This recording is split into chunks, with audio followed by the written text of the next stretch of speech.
If you're trying to drive more direct bookings right now, here's the reality. They don't just magically happen. You have to actually stay in front of your guests. And one tool I've actually been recommending for a very long time is StayFi. What's really cool about them is that they turn your Wi-Fi itself into a data capturing tool. So every time a guest connects, you're collecting contact info, and not just from the one who booked, but from everyone who's staying in the property. And that's a huge unlock because most operators don't even own even a fraction of their guest data. And in a time of AI, data is king. From there, StayFi actually helps you turn that into bookings with automated emails, post-stay follow-ups, and campaigns that bring guests back. I've seen portfolios collect tens of thousands of guest emails and more than double their direct bookings in less than a year with this StayFi feature. And if you don't have time to run all of that, or you prefer to be more hands-off, they now offer managed email marketing services where their team just handles it for you. They've also made their setup way easier with a new hardware option called Aginet, which is up to 40% cheaper than traditional setups. So if you've been thinking about building a real direct booking engine, now is a fantastic time to start. Head to stayfi.com/goodmorninghospitality to learn more and to get 50% off your first 3 months. That's stayfi.com/goodmorninghospitality.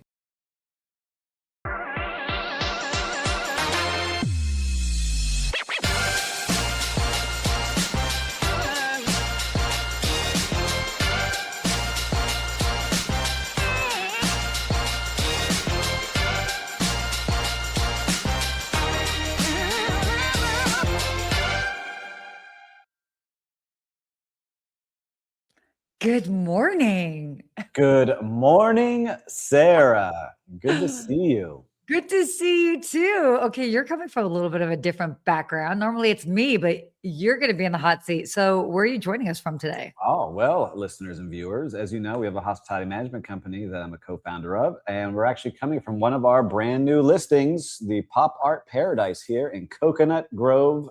It's a neighborhood in Miami, pool house, 4 rooms, beautifully decorated with a little bit of the art from the owners. And we launch it next week. So we're here out of this home today. That's thought very we were cool. perfect place to record from, but it was a busy week. I don't know how you travel so much. I was traveling around last week. I was jet setting Thursday, left to San Francisco, landed in San Francisco for the night, out to Sonoma for a farm hospitality event. Yeah.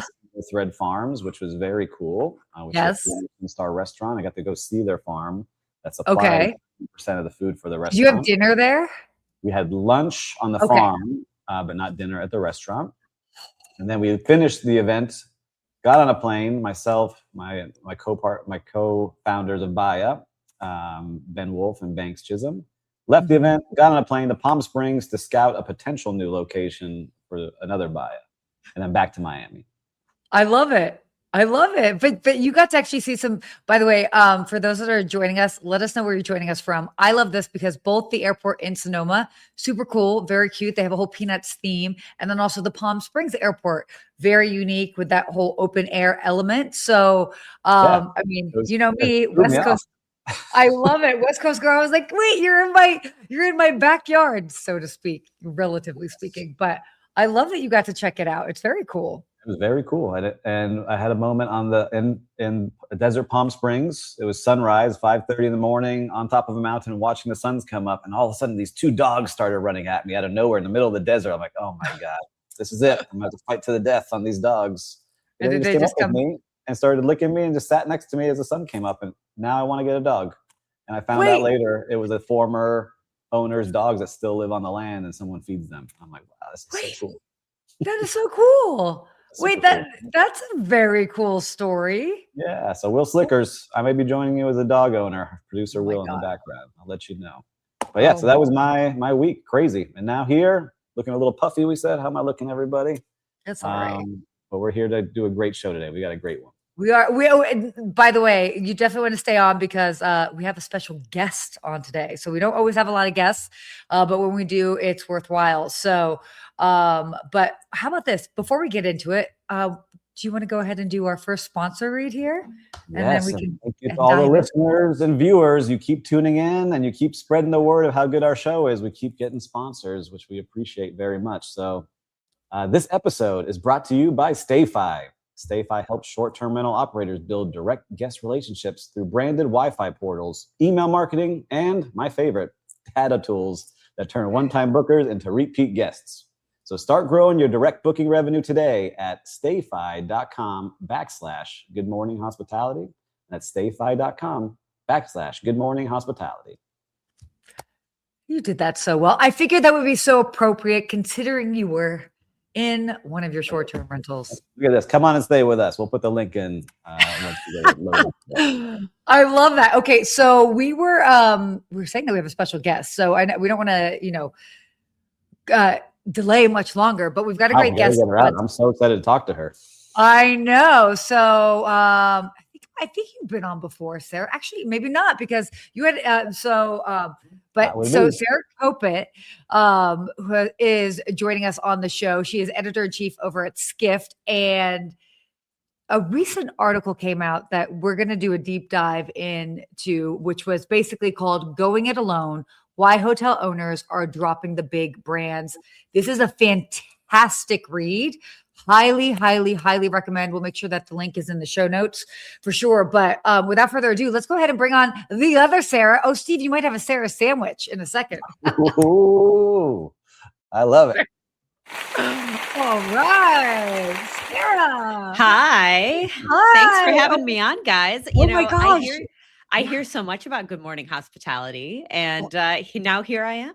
I know. It's so good to have you on. We've met in person a couple times. Yeah. I've had a chance to chat. We definitely had a long conversation in Berlin, in New York, other places. And I mean, I always see your stuff. And also everybody's always like, oh, wait, the Sarah, the other Sarah, this, that. So always. The blonde Sarahs too.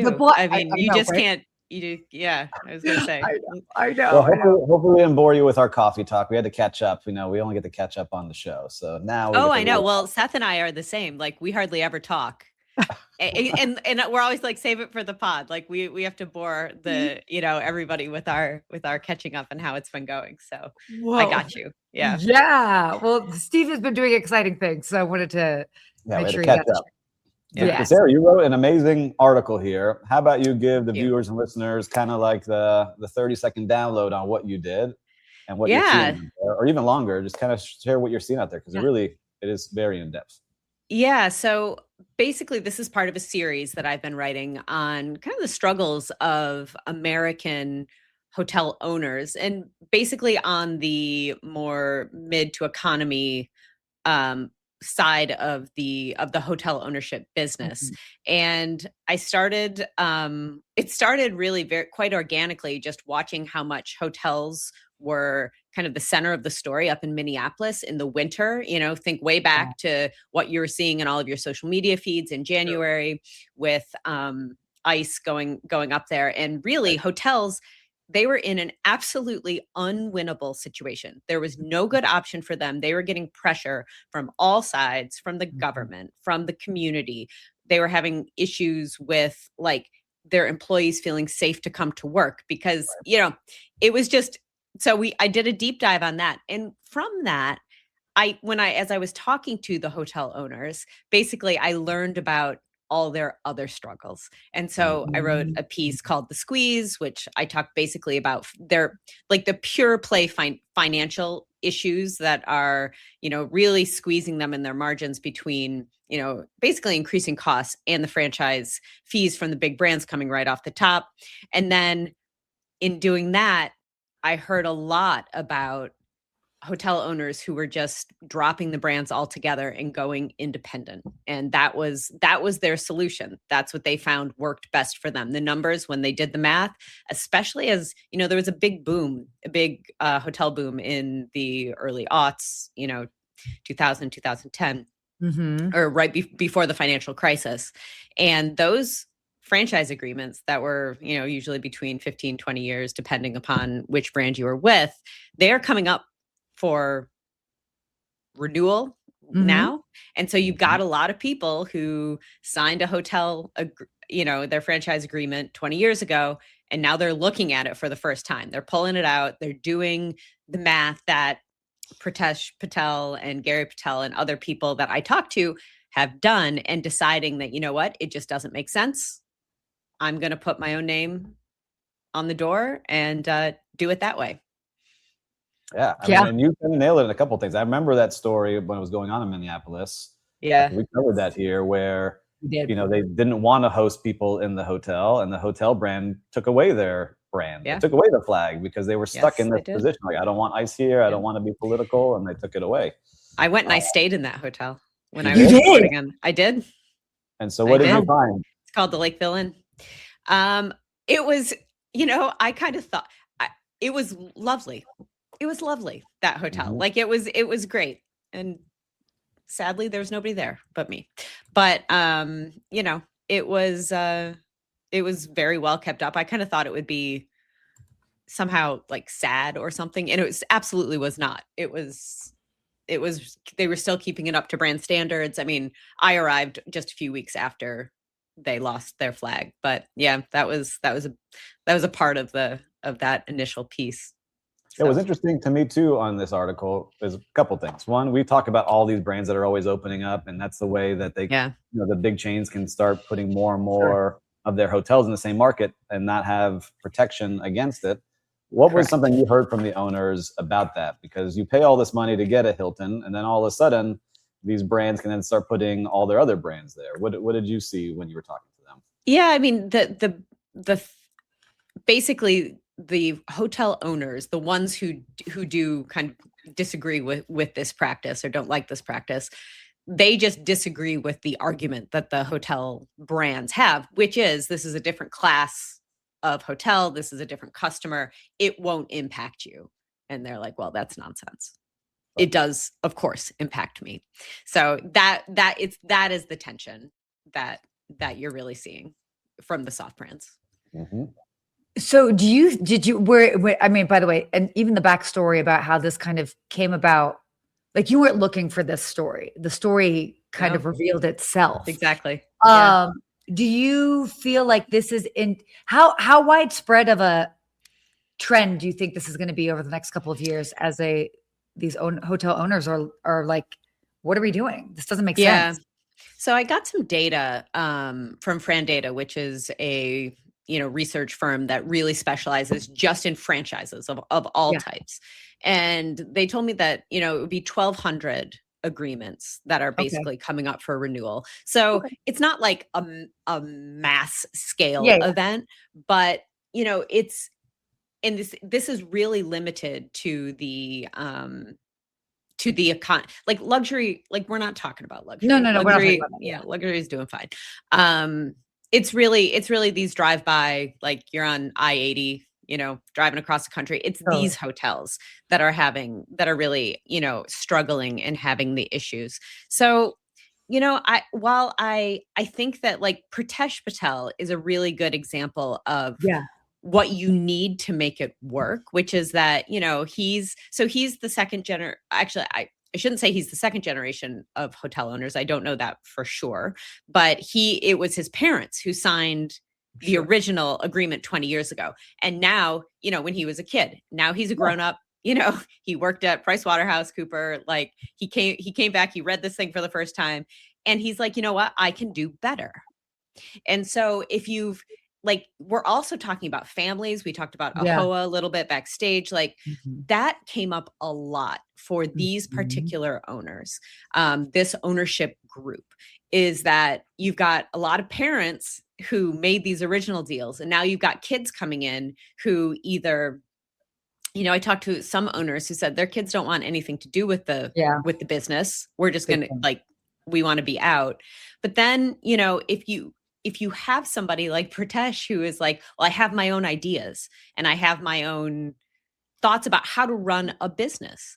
And, I don't want to be told, what color paint to use or how to do my advertising or, I want to do it myself. And so if you have that kind of entrepreneurial spirit, which I think a lot of these hotel owners did back in the early 2000s, it's just that this was the way they chose to do it. Like this was the entryway that a lot of these first generation, so to speak, hotel owners found. Now you've got those kids that are like, let's rock and roll.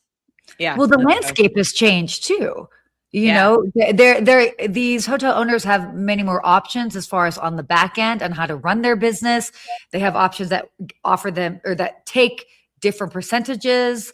And so at the end of the day, you know, they're looking at like, okay, what does the flag actually bring us in comparison to how much it costs us? And because there are so many different, it's like, okay, well, what makes sense? And obviously each property, it's going to be a unique proposition depending on where they are. It's like, okay, well, we happen to be, you know, uniquely located here. It wouldn't necessarily matter if we have a flag. Some might be like, well, we are on the side of a road, and probably having a flag would increase the chances of somebody stopping by because we seem like a safe bet because we're in the middle of wherever off of I-90, you know, I-80, whatever. So it is interesting.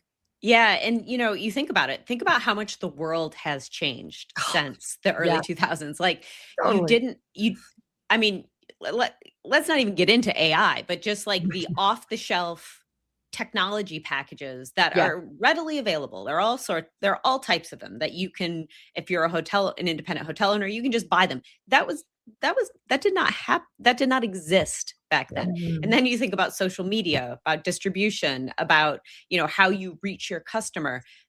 You know, this was pre-iPhone. Yeah. Right? Yeah. Like, and so, you know, one of the things that Pritesh was telling me was, you know, when he, you know, went dark to do improvements and renovations, like, he's like, you know, content is king, right? He did all of it on Instagram. Like he's a very out there, and he is very online, and he's very, you know, he's everywhere. And if you look, you know, he put this article out on X, and like the number of people that follow him and he talks to, and just, you know, it was kind of amazing to watch him interact with his community, with his customers. And that just, of course, was never available to his parents. Yeah. I can see it here too, just because in my world, I worked in hotels and in short-term rentals. And just in this home now, I can log in and I could have it on 30 different platforms.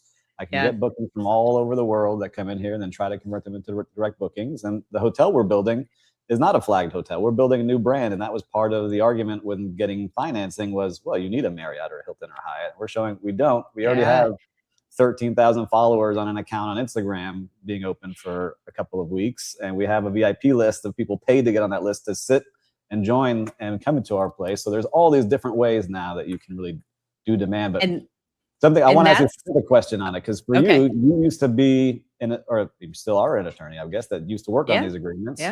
What were some things that you saw that you used to make to protect the brands that maybe are a little changing? Well, question. You know, I just, I mean, I think that the thing that hotel, I mean, I can't speak for what the hotel brands do or do not do. Generalized, yes. But, you know, these franchise agreements are very rarely negotiated. Maybe tiniest bit, but it's kind of like a take it or leave it kind of thing. And I think that now, and I can only imagine what it's like to be a franchisor's attorney at this point, that I have not done. I haven't done it 20 years. But, you know, there's a lot more wiggle room. I mean, you were just talking about financing. That used to be another big hurdle. As you said, like you need a flag. And now I think the banks also are kind of like, do you? Yep. You know, and they're more willing to, like, if you can show X, Y, Z, also that the brand used to provide, you know, the banks are more willing to take a little bit more risk and give these independent owners the possibility, because they've seen it done and they know they can do it with all of these tools, where before they, you know, it didn't exist. Like I said, it didn't exist. They didn't have it and they couldn't. So that is also changing as well. I love it. Give the power back to the owners and the operators. Look, there's a place for all brands. I'm not poo-pooing the brands. I work for some great brands. I still think that they do a great job, but I think there's other times where you're getting nickel and dime and you don't realize that you are as an owner. You're like, where's my money going? Especially in the budget friendly places. Yeah. And I also want to, the brands are not the villains here. It's No. it's more that the agreements that and the structure that has been in place for the last 20, I mean, it's longer than these agreements have been in effect, but for let's say the past 50 years, it's struggling right now. The structure itself is struggling. Yeah. The business model itself is kind of collapsing. Yeah. And that's really the tension here. The brands are just operating in the same business model too. Like they, especially the company, the public companies, Mm-hmm. they have a fiduciary duty to their shareholders to make as much money as possible. Yes. That is the fundamental purpose of a corporation, is to make money. So, I don't think anybody begrudges them to do that. That is their job. But it's just all of a sudden you've got this group of people that were like, but I can do it too. And I can do it better. And I can do it without you. And so they go off and do it themselves. I mean, it's kind of, you think, if you're going to have warm and fuzzies about capitalism, this is probably it. Yeah. Yeah. Oh, totally. Oh, what were you going to say, Steve? I was going to say, I'm excited to see where this goes. I'm sure we could do an entire show on this thing, and maybe 2 more when more of the series comes out. But I'm excited to see where these operators go. I hope you do a check-in with the Patels. Yeah. They're not related, but check in with them maybe a year from now and see how they're doing once they've gone on their own, because I have a feeling in my gut that they're going to be doing better than they thought, just with all the tools and technology out there in the world now. Well, and I love what this brings up. I know I want to be mindful for our time here, but I just, I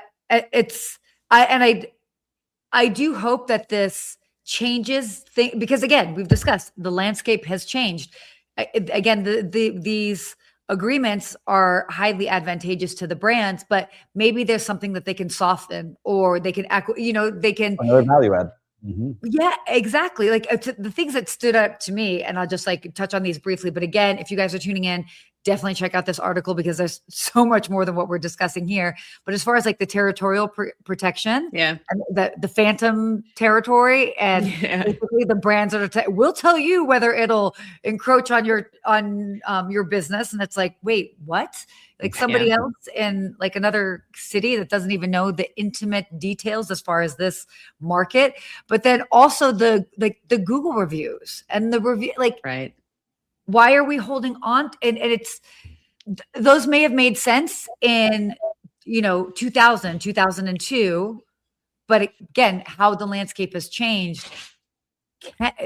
There's got to be more wiggle room. Yeah. Yeah, absolutely. Well, Miss Sarah, thank you for joining us today. I appreciate you. Thank you so much for having me. And all the knowledge you have on this. The article, again, is great. Make sure to read it. Put the article back up one more time, Will, so viewers and listeners can see it and see the headline. Go read this article. It is fantastic, especially if you're in the industry. And if you have that entrepreneurial itch, it's also a good article to read from that point of view, too, because I learned a lot just from her article. So, Sarah, man, so awesome to have you here. We got to have you on more often. This was a lot. Yeah, anytime. Please. That was great. And I'm just excited to see how this hopefully impacts, it impacts change. It gets the word out there, and we'll see what changes end up happening from this. So very cool. Thank you both. Great work.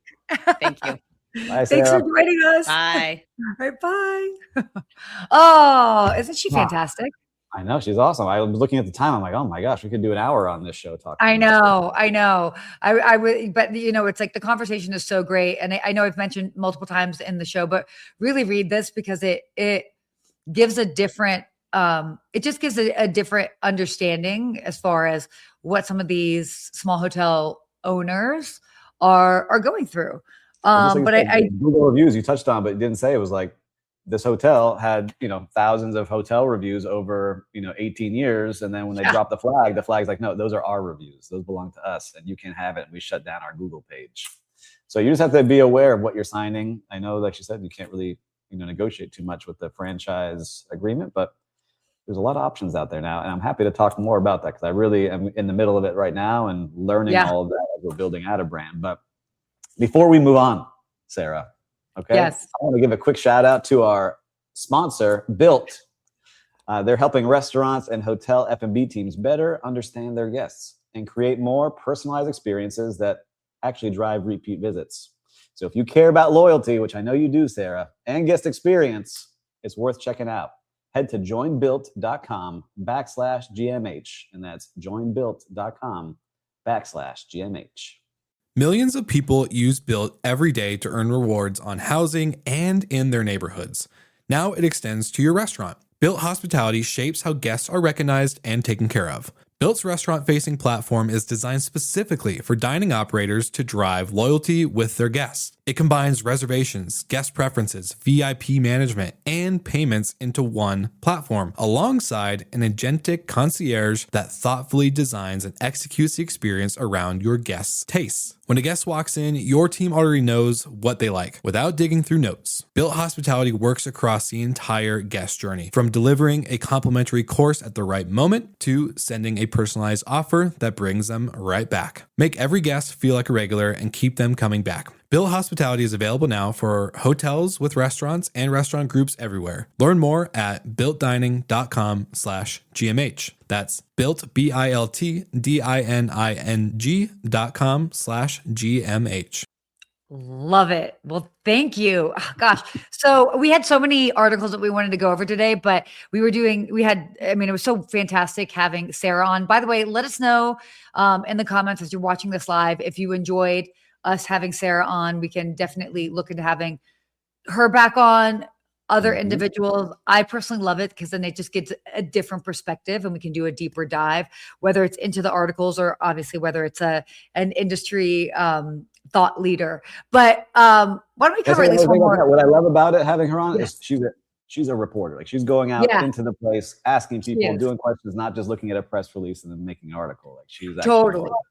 So and staying at hotels, like she's out there. But I have to say that's a big shout out to the team at Skift. They are reporters and they are literally rolling up their sleeves and going out there. So when you're reading some of these articles at Skift, like, know that a lot has gone into it, and it's not just a regurgitated press release on something. It's like these are reporters. So, but let's go into not like Sarah and I here, who are just we're not real journalists, are we? I guess we cover articles, we go out and see things. We're gonna get to some real journalism soon. We're gonna go break a story. A different type of journalism, I would say. I would say a different type of journalism. I mean, what's my social media? That's a different type of journalism, arguably. Yeah. I don't consider myself a writer, but I've written a book and I'm working on book number 2. So I guess this all depends on the lens that you're looking at it. Okay. One more topic. Let's do a quick touch on this Visa topic. Okay.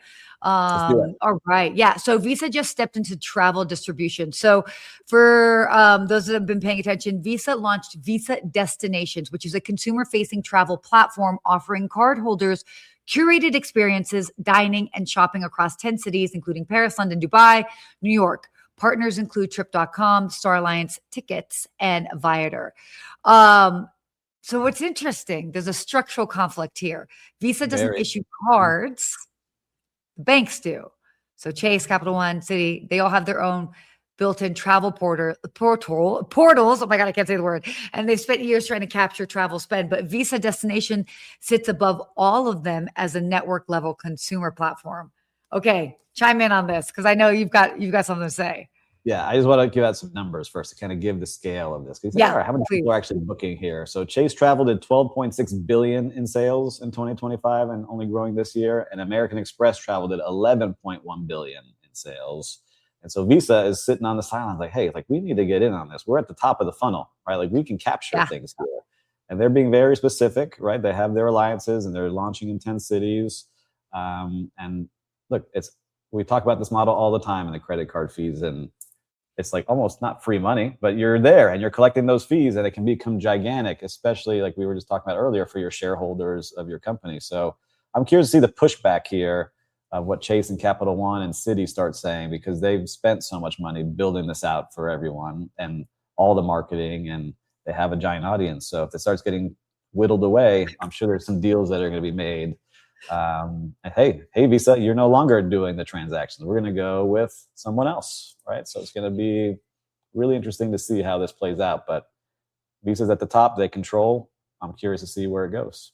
Yeah, I mean, this is going to be interesting. Exactly. I mean, it's hard to like add too much because it's more of like, oh, okay, obviously Visa's going to frame it in one way. No, we're adding. It's like, but yeah, I mean, I've actually done some work with Visa, with different tech platforms, and it is a very interesting, just landscape, just all of like the credit card companies, because obviously, but like for example, when I was working with Visa, in theory, they could have acquired the company that I was working with. But for them, what made more sense was to help it grow on the back end, because at the end of the day, if that particular company became a Visa company, maybe others, if Amex, et cetera, wouldn't want to play. So this is not new territory. They understand. They understand the playing field So here. listeners and viewers, I'm curious, just put in the comments here, like, what do you use when you book trips? I'm curious. Like this past trip we talked about at the top of the show, I booked it all through American Express Travel. I used FHR. I looked for the best rate. I got my deals through there. I booked my flights through there. Yeah. So I'm a big American Express user because I'm in there. I barely use my portals. I barely use them. I lean free money in there. I know. No. I mean, I do because I don't believe in sitting on points. So I definitely do, but it's not quite. I feel like other people, but it did actually help me like a couple weeks back when I was looking for flights, for example, to go to Amsterdam, and all the flights were like an economy ticket was $4,000.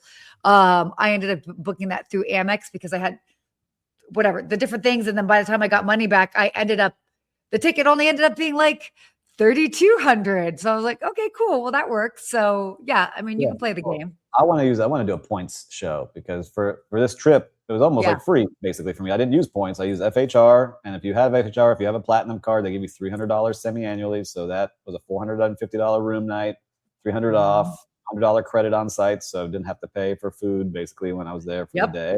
So all of a sudden it was like I paid $50 just for using my credit card. So if you do it right, if you do it right, it can definitely be awesome. Okay, why don't we? Do we have quick time to do our? We got to do this. We have to do this. I only show up for this part of the show. Oh, okay. Well, thank you for joining us today. Appreciate it. Yes, that's the only reason I'm here is for Whose Brand Is It Anyway? Brought to you by no one yet, but you can be a sponsor soon. Let us know. But I love this part of the show where we try to guess the sub-brand, or we guess what brand owns this sub-brand. So we put up the name of a hotel if you haven't played yet. It's a brand. We want to see who owns that brand because we were just talking about let's see. So let's start it off. Who do we got here, Will? Who do we have on the screen? This is not even a real company. Studio Reservations. Look at that logo. We worked hard on it. Let me think here. This feels like I'm going Best Western owns this brand. That's my guess. Viewers and listeners, get your guesses in. I see some brands coming through here. IHG, Hilton, good guess. Let's see. No. 5 seconds, everybody. 5, 4, 3, 2. I'll just say Accor, just to say Accor. And 1. So we got Accor and Best Western. Who do we got here, Will? Look at that drum roll. Marriott. Wait, what? That is amazing. Marriott. Let's pull up Studio Res on the screen. Can we get a home screen shot of Studio Res in the back there? Because that is crazy. I have never heard of that. Studio Res. Listeners and viewers, have you stayed at Studio Res? Settled in at Studio Res by Marriott. Your studio, your space. Wow. So longer stays, again, so more in the affordable range. Featured hotels, limited service. Do your own laundry there. I see it's getting more and more into this space. Right, we talk about it. But thank you, Studio Res, for doing a great job for all the people that stay with you and make sure they have a space and a place to stay comfortably across many locations, Southeast and the West. So a growing brand. So let us know if you stayed at a Studio Res. But man, I was way off. We're way off. No, I appreciated the direction you went. I'm shocked because I work with Marriott so closely. And I have never talked about a Studio Res that's why it makes the game so fun. And I appreciate all you listeners and viewers for playing along with us. It makes it so much more fun. And we're going to find a sponsor for this one, I think. This is a good one to have. Yeah. This is a good one for sure. But this was a great show. I can't believe we flew by already. Yeah. We appreciate you all sitting here listening with us. And if you haven't subscribed yet, make sure to subscribe so that you know when we're going live and doing these shows, and you get to see our guests like Sarah Kopit joining us and talking about her amazing articles. Anything you want to add here, Sarah? No, I just have to say, like, again, just let us know if you liked us having a guest on. We're definitely open to it. And yeah, because today's conversation was great. So be sure to share it. This was a wonderful conversation. And I think it's a very important topic to get out there. So hope you guys enjoyed. All right. Well, until next week, everybody. Stay hospitable.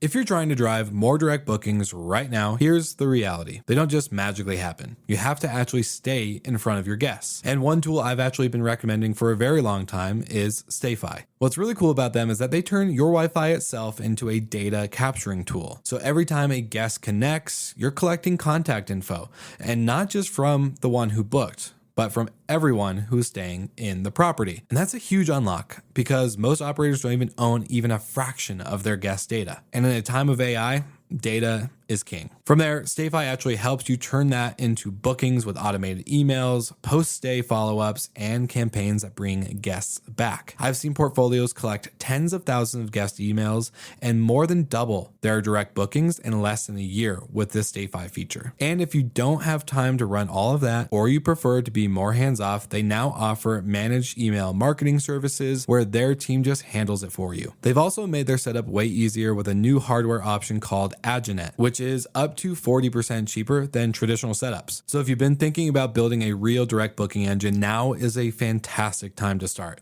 Head to stayfi.com/goodmorninghospitality to learn more and to get 50% off your first 3 months. That's stayfi.com/goodmorninghospitality.